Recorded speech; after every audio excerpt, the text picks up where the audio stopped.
Salut à tous et bienvenue. Aujourd'hui, on va décortiquer un sujet qui met de la couleur dans notre vie, littéralement, la lumière, et comment elle fabrique le monde incroyable qu'on voit tous les jours. On s'est tous déjà posé cette question, pas vrai? Pourquoi le ciel est bleu et une banane jaune? Eh bien la réponse, et c'est ça qui est fou, elle ne se trouve pas dans le ciel ou dans la banane eux-mêmes, mais dans la lumière. Allez, on plonge dans le vif du sujet. La toute première chose à comprendre, c'est que la couleur, ce n'est pas un truc qui appartient à un objet, comme son poids par exemple. Non, c'est le résultat d'une sorte de danse entre l'objet et la lumière qui l'éclaire.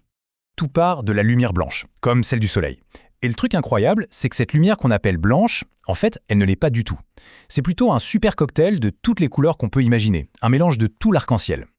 Ok, maintenant, voyons comment un objet, disons un t-shirt ou une pomme, va choisir sa couleur. Le secret, il tient en deux mots, absorption et diffusion. En gros, l'objet va garder certaines couleurs pour lui et nous en renvoyer d'autres. Alors comment ça marche? C'est simple, prenons un puits rouge. Il nous paraît rouge parce qu'il nous renvoie la lumière rouge. Et toutes les autres couleurs qui étaient dans la lumière blanche, hop, il les garde pour lui, il les absorbe. Un objet blanc, lui, il est super généreux, il renvoie toutes les couleurs et ce mélange nous apparaît blanc. Et le noir, c'est l'inverse, c'est le grand gourmand, il absorbe tout et nous renvoie quasiment rien. Pour que ce soit encore plus clair, on va prendre l'exemple parfait qui illustre cette idée de tri des couleurs, les filtres. Imaginez ce filtre rouge comme un videur de boîte de nuit très sélectif. Quand la lumière blanche arrive, avec toute sa bande de couleurs, il dit « Stop, il n'y a que le rouge qui passe ». Résultat, de l'autre côté, il ne reste que la lumière rouge. Et pour le filtre bleu, eh bien c'est exactement la même histoire. Il ne laisse passer que le bleu. Et bien sûr, avec le filtre vert, c'est le vert qui passe. Le principe est donc très simple. Le filtre ne laisse passer que la lumière de sa propre couleur. Ce qui nous amène à cette règle d'or. Un filtre coloré transmet la lumière de sa couleur et il absorbe toutes les autres. C'est la clé pour comprendre comment la couleur fonctionne pour les objets transparents. Bon, on a vu comment les objets enlèvent des couleurs à la lumière. Mais que se passe-t-il si on fait l'inverse? Si au lieu d'enlever, on ajoute des lumières colorées les unes aux autres. C'est ce qu'on appelle la synthèse additive. Et ça, ce n'est pas du tout abstrait. C'est la technologie qui est à l'œuvre dans l'écran qu'on est en train de regarder en ce moment même. Tous nos écrans, que ce soit un téléphone ou une télé, fonctionnent comme ça. Ici, on voit les trois ingrédients de base de nos écrans. La lumière rouge, la lumière verte et la lumière bleue. Ce sont les lumières primaires.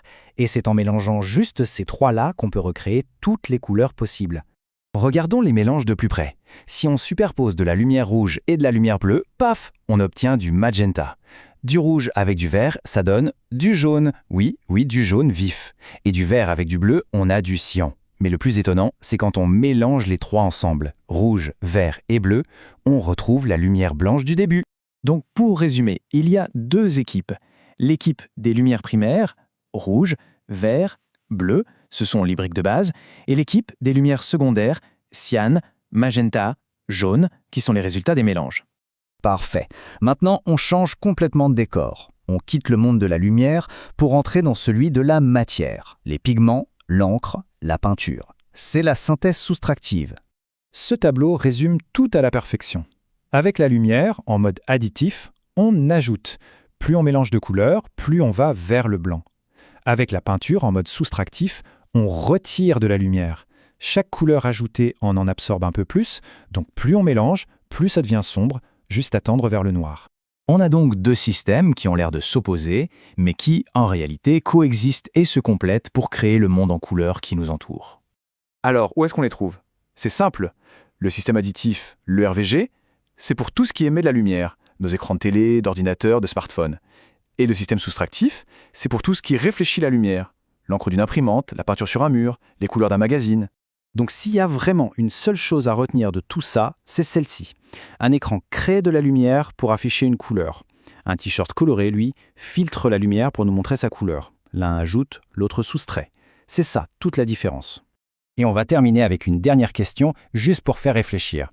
Si le monde réel nous renvoie de la lumière et que nos écrans, eux, en créent, est-ce que nos écrans peuvent vraiment, mais alors vraiment, imiter à la perfection les couleurs de la réalité? C'est une question fascinante qui mélange la physique et la façon dont on perçoit le monde. À méditer.